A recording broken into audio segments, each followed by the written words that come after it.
반갑습니다. 정말 오랜만이죠? 네. 정말 반갑습니다. 음, 제가 그 양선아 TV를 만들고 여러분한테 암과 관련해서 많은 것들을 제가 어떻게 관리하고 있거나 아니면 좋은 건강 정보, 암에 대한 정보, 뭐 유방암에 대한 정보 이런 것들을 계속해서 업데이트를 하려고 했는데 막상 해보니까 정말 너무 힘든 거예요. 네. 그 편집이 정말 생각보다 쉽지는 않더라고요.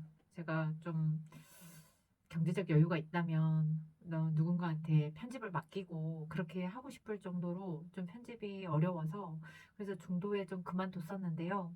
음, 그동안 여러분 많은 변화가 있었습니다. 네. 일단은 제가 복귀를 했습니다, 여러분. 회사로 복귀를 했고요. 네. 축하해 주실 거죠? 네. 지금 어느 부서에서 일을 하고 있냐면 책 지성팀이라고요. 문화부에서 일하고 있습니다. 네. 좋은 책을 고르고 여러분들한테 책을 잘 읽어서 좋은 책 기사를 쓰려고 노력하고 있고요. 음, 너무 건강하게 즐겁게 잘 지내고 있습니다. 건강해 보이죠, 여러분? 벌써 제가 3월부터 일을 하기 시작했으니까요. 3, 4, 아니다. 3, 4, 5, 6, 7, 8, 9, 10, 8개월. 네, 8개월 일을 했네요. 네. 어떻게 8개월이 지나갔는지 모르겠어요. 네, 정말 정신없이 지나간 것 같고요. 음, 정말 건강 관리도 잘 하고, 그리고 일도 즐겁게 하고 있고, 이렇게 여러분한테 안부를 전합니다.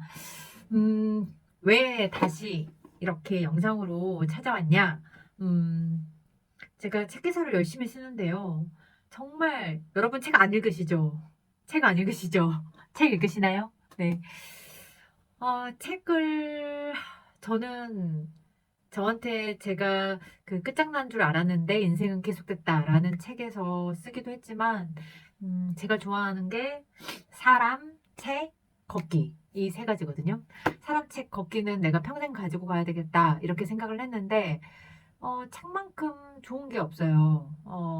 책은 친구이기도 하고 선생님이기도 하고 뭔가 나를 대신해서 저 멀리 어딘가에 여행을 시켜주는 뭐 여행자 같기도 하고 많은 것들을 간접적으로 알려주는 정말 좋은 도구인 것 같고 그래서 더 많은 분들이 좋은 책을 읽고 또 책 얘기를 나누면서 서로 생각을 나누고 소통을 하고 그렇게 했으면 좋겠거든요.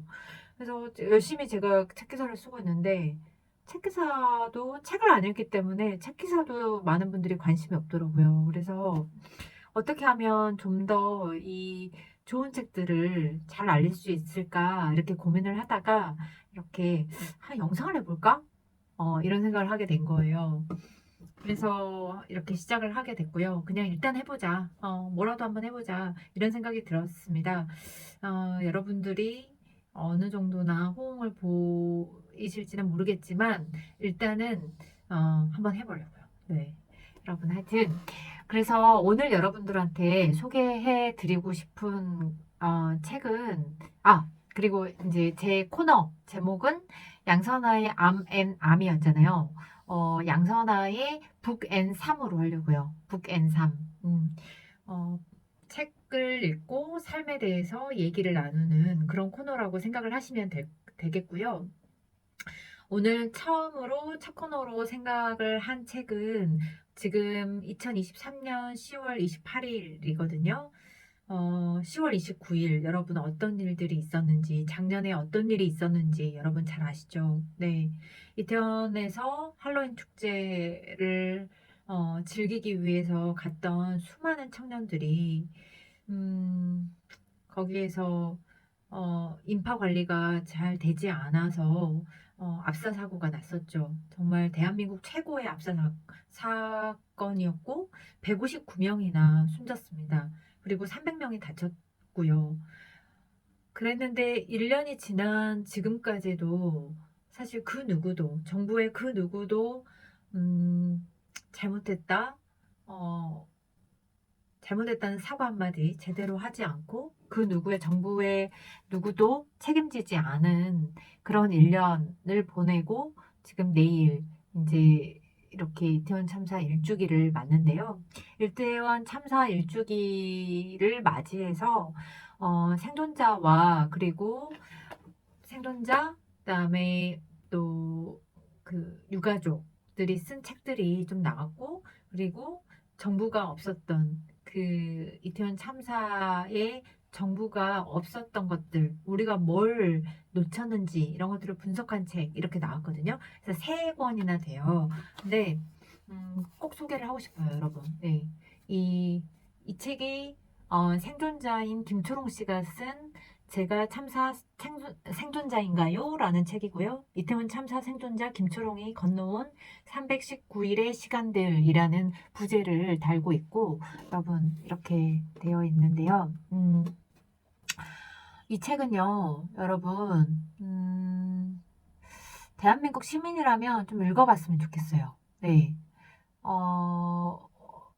이태원 참사 당시 이 책은 현장에 있었고 그 현장 이후로 외상 후 스트레스 장애를 겪은 그 생존자 김철웅 씨가 쓴 있는 그대로의 기록이에요. 정말 이태원 참사 뉴스를 많이 본 사람들은 어쩌면은 이 사건에 대해서 잘 알고 있다라고 착각을 하실 수 있는데요. 저는 이 책을 보고 내가 이태원 참사에 대해서 그렇게 잘 알고 있었던 게 아니구나. 그걸 알 수 있었어요. 얼마나 생존자들이 힘든 나날을 겪고 있는지, 외상 후 스트레스 장애라는 게 뭔지 이런 것들을 좀 구체적으로 알 수 있었는데요. 예를 들면 여기에서 본인이 겪은 일들을 이렇게 있는 그대로 솔직하게 이제 김초롱 씨가 쓰는데 어, 김초롱 씨가 사건 직후에 사촌 오빠한테 전화가 와요. 전화가 와가지고, 뭐라고 하냐면, 이 사촌 오빠께서, 너 거기 갔었어? 아휴, 내가 너 그럴 줄 알았다. 그러게 뭐 좋다고 그렇게 싸돌아다니고 놀러 다녀. 어디 다친 데는 없어? 아유, 쉬어라. 이러는 말을 들었다는 거예요. 네. 분명 자신을 걱정하는 전화였지만, 그 말이 너무나 상처가 됐다는 거죠. 여러분, 정말 상처가 됐겠죠? 걱정하는 말이라 하더라도, 싸돌아다니고 네가 놀러 가서 거기에서 그래서 다친 거다라고 피해자 탓을 한 거잖아요. 정말 말도 안 되죠. 지금 우리 사회에서 많은 분들이 이 책에서도 나오고 많은 그 유가족들이 한 얘기인데 귀신 문화, 뭐 외국의 귀신 문화에 왜 너희들이 가서 그렇게 당했느냐? 놀러 가서 뭐 죽은 걸 어떡하냐? 뭐 이런 식의 댓글이 달리거나 그런 식으로 반응을 보였다는 거죠. 어, 김초롱 씨가 또 쓴 책에 보면 이태원 참사 현장에서 김 씨는 놀다가 죽는 걸 뭘 어쩌라는 거냐라고 말하는 할머니를 목격하기도 하고요. 그리고 참사로 목숨을 잃은 사람들 이야기에 네가 왜 그렇게까지 힘들어하니? 이런 식으로 말하는 어떤 질문도 받고요. 그리고 이제 이 책에 보면 이 초롱 씨의 마음을 더 시퍼렇게 멍들게 한 게 국무총리하고 정치인, 시의원들이 함부로 내뱉은 말들이에요. 생존을 했는데 너무너무 힘들고 죄책감에 어, 159번째 희생자가 떠난 이제 그 159번째 희생자가 되어서 떠난 학생을 두고 국무총리가 그때 뭐라고 말을 했냐면 해당 학생이 스스로 더 굳건하고 치료를 받겠다는 생각이 강했으면 좋지 않았을까라는 말을 했었어요. 정말 지금 다시 봐도 화가 나죠. 정말 화가 나죠. 이런 식으로 사회적 참사의 원인을 계속 개인 탓으로 돌렸다는 거죠.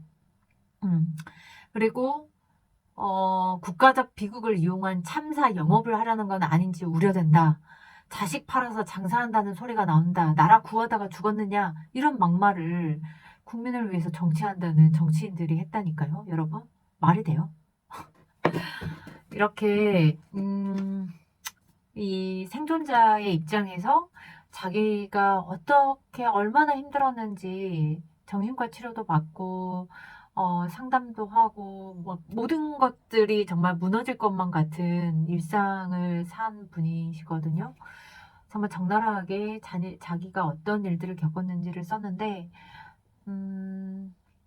뭔가에 우리가 공감을 하고 그 참사의 진상을 알고 그리고 그들의 아픔을 공감을 한다라는 거는 좀 그들의 이야기에 경청을 하는 거인 것 같아요. 그런 태도인 것 같고 그 경청이라는 거는 이렇게 책으로 본인들의 기록이 나왔을 때 우리가 책을 사서 읽고 거기에 대해서 코멘트도 하고 서로 대화도 나누고 앞으로 이런 일이 일어나지 않기 위해서는 뭘 해야 되는지 그런 것들을 얘기를 나누는 게 더 필요하지 않나 이런 생각을 해봤고요.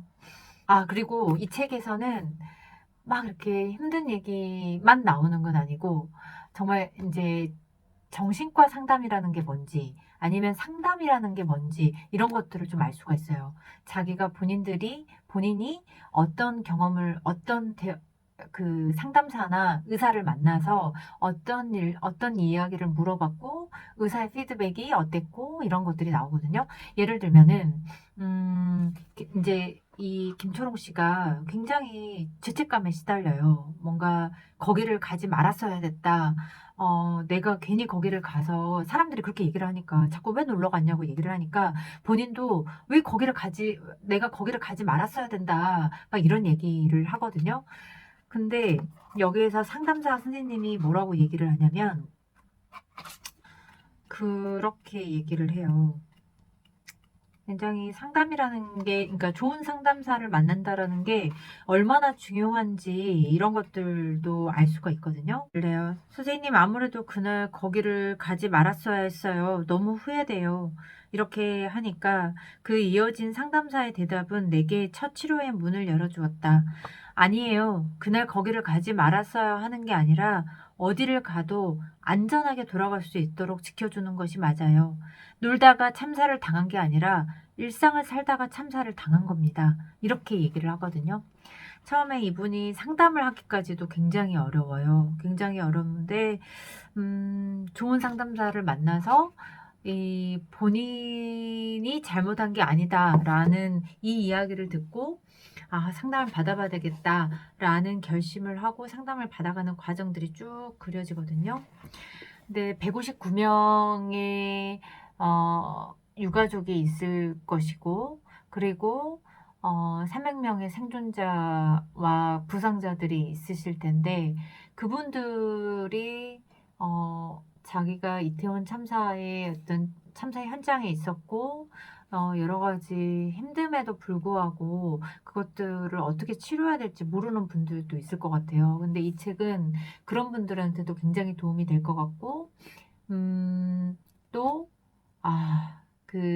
그냥 굳이 이것이 아니다 하더라도 뭔가 상처가 있고 뭔가 내가 힘든 마음이 힘들다라는 사람한테도 굉장히 이거는 도움이 될 것 같아요. 네. 그래서 그 상담이라는 건 무엇인지, 정신과 치료는 어떤 것인지, 그리고 나한테 정말 따뜻한 말 한마디 해주고 말로 행동으로 뭔가를 해주는 어떤 따뜻한 사람들이 이웃이 있다는 게 얼마나 중요한지 그런 것들을 좀 알려주거든요. 그래서 그런 것들도 같이 나눌 수 있으니까 여러분들이 이 책을 꼭 같이 한번 읽어봤으면 좋겠고요.